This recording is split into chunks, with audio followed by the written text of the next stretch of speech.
हटाई जाएंगी। इसे किसी भी तरह से जब ट्रेन चलती है तो ट्रेन का खुद 1000 किलो से ज्यादा वजन होता है।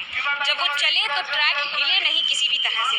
और एसी फिश प्लेट से पिछली बार ज्ञानेश्वरी एक्सीडेंट में फिश प्लेट्स हटा दी गई थी, जिसकी वजह से ट्रेन डिरेल हो गई थी। लेकिन इसकी तो जांच होगी। ये एक पर्सपेक्टिव है कि इसकी ज़रूरत कितनी होती है, वो मैं बता रही हूँ। अब मैं आपको दिखा रही हूँ कि इस समय इस पूरे स्टेशन पर कुछ नहीं है सिवाय रेस्क्यू टीम से। जो लोग हैं गांव वाले इकट्ठा हुए हैं यहाँ देखने के लिए क्या स्थिति है अपने इलाके की, उन्हें हटाया जा रहा है बार बार। उसके दो कारण हैं। पहला ये कि ये जो ट्रेन आप देख रहे हैं ना, इसे सबसे पहले हटाया जाएगा। इसे हटाने के बाद ही जिस ट्रेन का नुकसान हुआ है उसे हटाया जाएगा। यानी कि जो पीछे आपको पूरा ट्रेन एक के ऊपर एक की बोगियां दिख रही हैं, उन्हें हटाई जाएंगी। अब क्योंकि ये मालगाड़ी ऑलरेडी डिरेल है पार्शियली का मतलब है पूरी मालगाड़ी डिरेल नहीं हुई है, कुछ बोगियां डिरेल हुई हैं। और ये कुछ बोगियां जो डिरेल हुई हैं, देखिए यहाँ पर सामने कुछ नहीं लगा हुआ है, लेकिन वो जो पीछे है उसमें पत्थर लगा के उसे रोका गया है। उसका कारण है कि यहाँ से मालगाड़ी को अलग कर दिया जाएगा।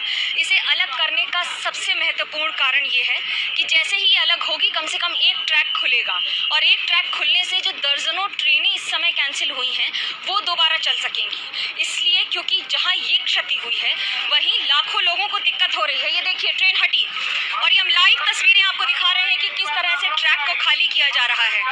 ये बहुत बड़ी चुनौती रहती है किसी भी रेल हादसे के बाद। उसका कारण ये है कि जब ये ट्रेन यहाँ से हटाई जाती हैं तो उस समय इक्विलिब्रियम का ध्यान रखना कि किसी भी तरह से ट्रैक से ट्रेन डिरेल दोबारा ना हो जाए। कौन सी बोगी किस स्थिति में है, पहले सारी पटरियों पे टायर इनकी सारे पहियों को चेक किया जाता है और पहियों के आधार पर ही यहाँ से हटाया जाता है। इन्हें बार बार रेलवे अधिकारी मॉनिटर कर रहे हैं यहाँ पर, और ये ध्यान में रख रहे हैं कि जितनी जल्दी हो सके एक एक ट्रैक को खाली किया जाए। चुनौती इससे ज़्यादा बड़ी होगी यहाँ पर इंजन और ये सारे सामान को यहाँ से हटाने की, जो इस समय बहुत ही बुरी स्थिति में 4-5 ट्रैक को कवर करके रखा हुआ है। अब बुरी ये इसलिए है क्योंकि इसमें मैं आपको जो तस्वीर दिखा रही हूँ वो इंजन घुस गया है पूरी तरह से मालगाड़ी में, और जो इंजन मालगाड़ी की तरफ आया है उसके बाद पहले एक बोगी पलटी और पीछे की बोगियां रुकती नहीं हैं।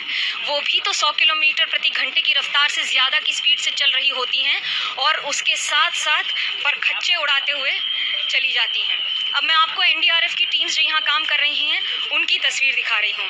ये सिर्फ एक बोगी है, ऐसी कम से कम 25 बोगियाँ पलटी हैं दोनों ट्रेन की मिलाकर, और 25 बोगियों की तबाही में आकर प्रत्येक बोगी में भी हम 100 लोगों को पकड़ें कि हर बोगी में 100 व्यक्ति होंगे, तो उसके हिसाब से भी कितने सैकड़ों लोग होंगे जिनकी तबीयत या तो जिन्हें चोट लगी होगी या फिर जो अब इस दुनिया में नहीं रहे। ये देखिए मैं जिसकी बात कर रही थी शवों की, फिर से एक और शव को लाकर रखा गया है।